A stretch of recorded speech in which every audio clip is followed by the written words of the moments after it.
North America's Ardent will be going head-to-head for $40,000 for first place. So a lot of money on the line, and of course the prestige of being the best Vainglory team in the world. Yeah, so much on the line here. And taking a look at the draft that we do have for both teams, obviously a bit more aggression mixed into Invincible Armada's lineup. But generally, with that Koshka, they do a bit of damage early on, but it's really just to secure safety for Druid. We've seen this exact composition before. Catherine, Koshka, Celeste came out in game number 1 versus WEV in the semifinals. They played it quite well there. They fed Celeste so many of the creeps. Koshka, if I remember correctly, was really just trying to get that aftershock and then essentially just get support items. It was almost like a second support for Druid. But taking a look at the draft for Ardent, picking up Blackfeather, a very, very strong pick this time. They force out the Kestrel ban, and then they just pick up the Blackfeather. Flash X, after they drafted, look extremely happy, seeming like they got the better end of this draft, in their minds at least. But it really does look like that they're going to play this very safe, passive farming game and just try to out-farm Druid, something that nobody has really been able to do so far.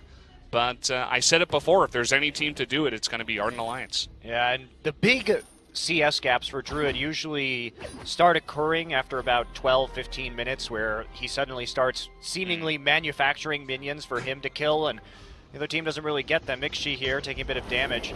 And interestingly, when we first saw Blackfeather run by Gangstars, they did run Book of Eulogies and put Koldamik in the lane. Well, we saw instead Iraqi Zoro, their typical laner, heading into the jungle. This time, though, will be a Weapon Blade on the Blackfeather. They're going to go in, and that's going to be a stun onto Flash X. Not the right target, though, so Invincible Armada will back off. Don't want to be stunning that roam. Instead, if you get a stun onto the Blackfeather with the Merciless Pursuit, much better. A nice defense there, and Invincible Armada trying to push up the lane, but Sky's wave clear, making short work of it. And so no one really going to get a pressure advantage early. Yeah, and you were talking about the manufacturing of the minions for Druid. That's kind of what the Koreans have labeled it as, but really what it is, just by looking back at some of their VODs, it's just Koshka giving up creeps in the jungle. They allow Druid to farm up the lane, clear it out, push it up, and then go into the jungle and take all the minions there as well. And it's really important when you consider heroes such as Vox, such as Celeste, that need about 2 or 3 items before they become that dominating towards that mid and late game. So it's really just, once again, a composition 100% driven by Druid. Yeah, and also nearly perfect last hitting, too. You can't ignore that. He does very rarely miss a CS, and Invincible Armada also plays around waves very well, so they don't lose very many CS to their own minions or to their turret. Yeah. One thing that's a fantastic point, by the way, Monty. One thing you can see from Druid a lot of the time is that he'll push it up and immediately back. He wastes not even half a second in terms of the downtime between waves or, between rotations into the jungle. They know exactly when the jungle minions are going to spawn, and they're right on top of it so that they can get an even faster spawn, after they kill it the second time. You can see both roam players spending a lot of time right now in the lane and trading a little bit back and forth, but no one really wants to open up that opportunity. Both junglers simply in the jungle by themselves so far. Druid going to be going for a Broken Myth first, very bold first item. Yeah, I think this is the main build that we see out of Druid, unless he's playing Vox. Vox, of course, needs that alternating current first, and then he goes into Broken Myth. But if you're playing that Sky, you would go for the Frost Burn. But if you're playing the Celeste, it's nearly always that Broken Myth first, unless you want to be extremely safe and go for Eva Farvis for that sustain. But Druid's not really that kind of player. He has 2 other players to support him.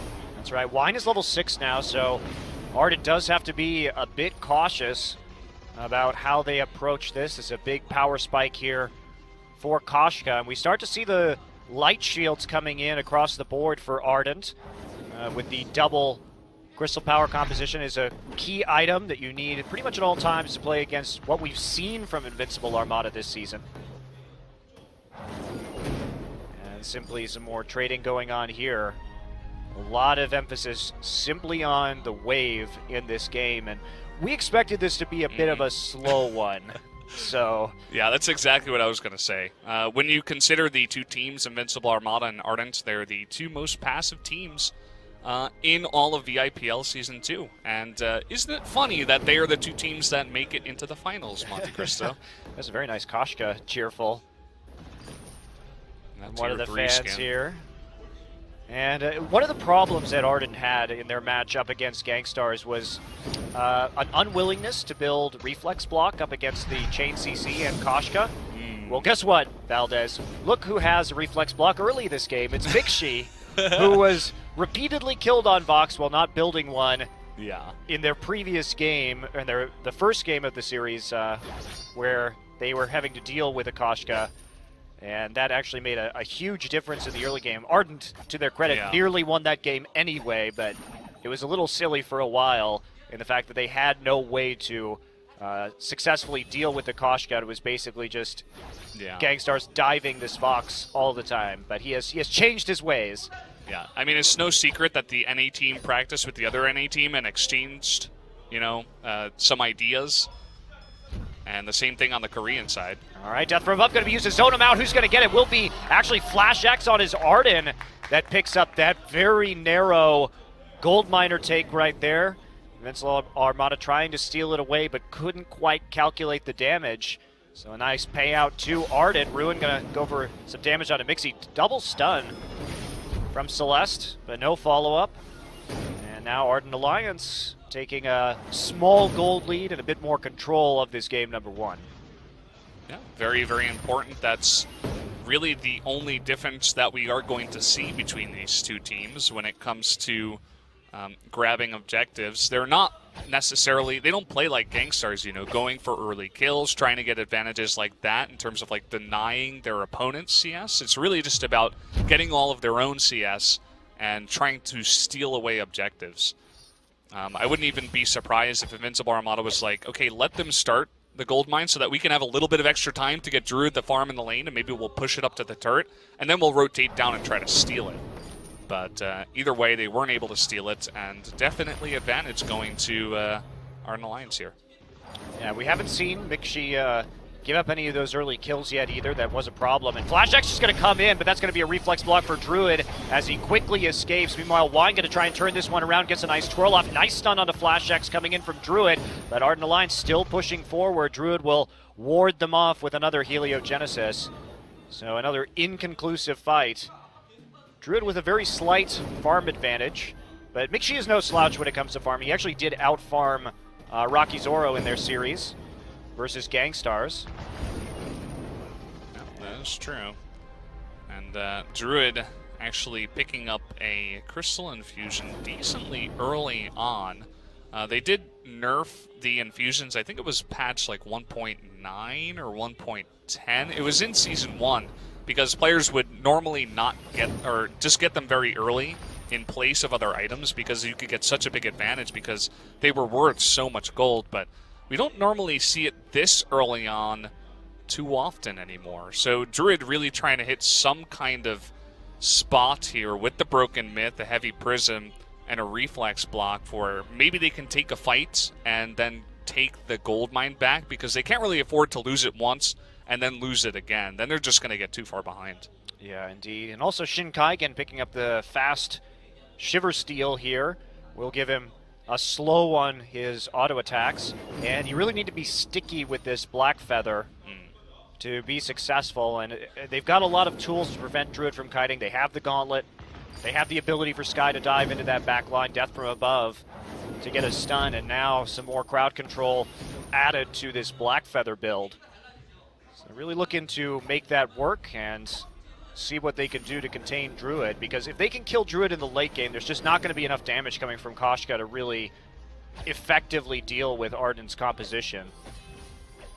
And, it does leave me a bit worried. Flash X did have some questionable gauntlets in some of the games versus Gangstars, a few misses, and they're going to go all in onto Mixi right now. Here we go. Flash X actually gets his ult canceled, and now he's going to have to run. Couple early kills coming through. Now, will Wine fall for this?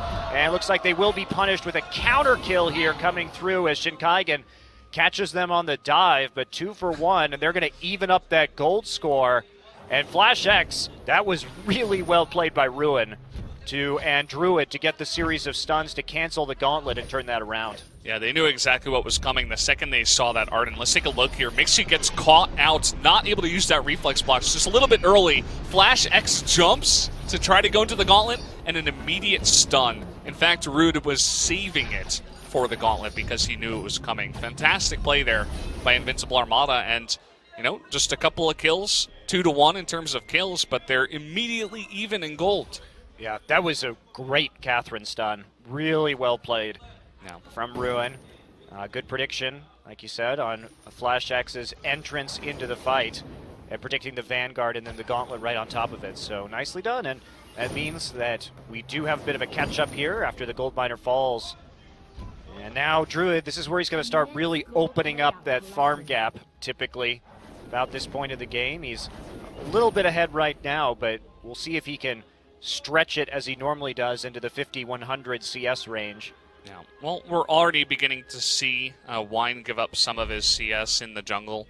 Just 2 small minions by the shop already being given to Druid. That's, a couple at a time is still going to give an advantage overall to, well, there we go, we're back to Druid.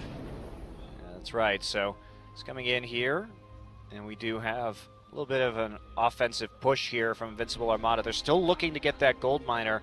They did get some chunk damage onto Mixi, but they're not going to make a play for it just yet.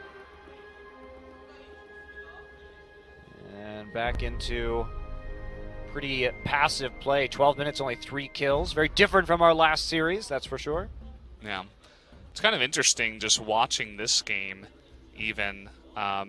Druid is slightly ahead in terms of farm, and the jungles are even, but if you just get a slight bit ahead in terms of CS, and then also take like a 2-1 trade and kills when you're behind, you'll be even if you give up double gold mines. So it's maybe that's something that Invincible Armada took into account coming into this game. They're like, don't go in and try to die. Like, we're not going to try to sacrifice ourselves to go for that gold mine. If we can get a steal, then okay, but we're not going to go all in for it because we don't want to lose a gold mine in a turret or a gold mine in a lot of our minions in the jungle, because that's a lot more important. Yeah, fair enough. And both these teams not only playing very defensively, but itemizing very defensively. Multiple crucibles, reflex blocks on both sides already completed. So they're trying to deal with the large amount of crowd control from both team compositions and not get caught unawares or picked off. Mm-hmm. Yeah, I mean, that's really the name of the game when it comes to it. Invincible Armada only slightly down, about 1,000 gold here. But just going to try to get all those cycles of the jungle minions. You see Druid in there already, and we see Ruin coming in, freezing the lane, and giving the minions to Druid. So this opens up the jungle minions to be given to Druid, and also the lane minions to be saved for Druid. I would love Ardent Alliance to either force Ruin back and not allow him to freeze the lane there, or maybe just not even push it in. Maybe try to catch them while they know Druid is in the back lines farming up. Yeah, but this is what Invincible Armada does, right? Like, we talked about how Druid does take a lot of these jungle minions, but if we actually look at the creep scores right now, we see that Invincible Armada on the whole has actually gotten about 15 more CS as a team, and all of that is on Druid. So it comes down to a very precise way of playing the map and playing with the wave control to make sure that you maximize your farming efficiency. Yeah. And they know that they're the best at this, and if they just keep doing this over and over and over again, they will open up a gold lead eventually. But they have to be a little bit concerned about this gold mine that's going to fill up right as the Kraken spawns in about 30 seconds. So will they go for a fight? Another infusion now for Druid in his inventory. We don't see any so far for Ardent, but Breaking Point has been picked up, so nice power spike for Blackfeather. Yeah, I'm not sure if Invincible Armada is going to try to fight this one. It seems like they're all grouped up now, but Druid's just going into the back. It seems almost as if Wine and Ruin are just here to spot for Ardent Alliance. They do not want to fight at all. Yeah, they don't. In fact, Druid's just going to go back and farm the back camps for a little bit more money. But as we see, there's the immense gold payout. They do take a little bit of a lead, but not much of one. Invincible Armada just sticking right by their turret. Yeah, and this is what Invincible Armada was doing, back in Season 1. We'll hold that There's thought. a gauntlet coming down, so we have a little bit of action here. Ultimate onto Mixi in the back line. Wine's going to get a nice twirl. A great Solar Storm. But can they actually finish off a kill? No, the turnaround comes in through Ardent. Heliogenesis is going to deal a lot of damage, but two members, Shinkaigen just getting out with a sliver of health back to his turret. Beautiful escape right there, and another very close fight. One kill for none, but Invincible Armada has a couple of high HP heroes remaining. Yeah, if they had traded that 1-for-1, it would have been golden for Invincible Armada, in fact. Unfortunately, they are not able to pick up a kill. But again, a lot of cooldowns down here for Ardent Alliance, and as you were saying, they're going to use that space to just farm up the lane and then go back and just keep on farming all of these minions instead. Only one kill going over to Ardent Alliance is really not that much gold when you look at it. I think it's like 160 to the guy who got the kill here at level 12, and a small amount of assist gold as well, which is about 40% if it's one assist and 20% if it's split between the two other members. So overall, I feel like, in fact, Invincible Armada got the better of that trade. Well, we'll see. They still are down when it comes to gold, but under 2K, so certainly something they can recover from. But with all the shield stacking from Ardent Alliance, I mean, we have these two teams basically making a bet right now. Invincible Armada saying, well, we're going to outfarm you and close this gold gap. And Ardent Alliance saying, well, we got the gold miner payouts and we're using it to build defensive items when you don't have a multi-damage threat on your team, especially since this Koshka has gone for Broken Myth. Sometimes we see them going for alternating current. But we're not going to have really any weapon power damage from Invincible Armada, so the efficiency of defensive items on Ardent Alliance will be quite good. Yeah, we've seen teams forego that in terms of just trying to match in straight-up damage against against Invincible Armada, but I don't think that's the exact way to do it. I think Ardent Alliance have prepared this really well, where they're like, okay, we know that they're going to build two crystal power heroes, and we're just going to out-defend them, essentially. We already see Aegis and the Light Shield here on Mixi, Fountain of Renewal onto Flash X, Kinetic Shield onto Shinkaigen, focusing on the other items here being sticky, getting that breaking point. Those are two very key items for a Black Feather in the jungle. And I'm sure he's not going to be too slow on building that Aegis either. Yeah, definitely moving very quickly towards that pickup himself. So Ardent playing the turtle game, but very well prepared, and they're going to go for a little bit of a bold Kraken take here as they see all three members of Invincible Armada. Are they actually going to finish this flare in the brush right now? Invincible Armada knows what's going on. Gauntlet is going to fall down, and Druid is pushed out. Shinkaigen in the back line gets the Vanguard. He's sticking to Druid. He kills him. That is huge, and now Wine going to be the next to die. Ruin here, chased down with the Suri Strike, and a big win for Ardent Alliance. They're going to take the Kraken too. They forced the fight. They got into the back line, and they killed Druid. Now they'll take it a couple turrets, no doubt. That was just an unbelievable read by Ardent Alliance. They hit such a small timing there to just barely get that Kraken and force Invincible Armada into a bad situation. Invincible Armada was really lacking on the vision there. I did not like that. They had no idea that was coming. And this could even end the game. Well, not only that, but all members of Ardent had to use double infusions, and there were no infusions on Invincible Armada, so there was a huge power spike in terms of items. Got another fight going on now. Wine is going to get an ult onto Mixi, but they're just going to go straight for the crystal. That's going to be it, 19 minutes. Ardent Alliance in a very patient game.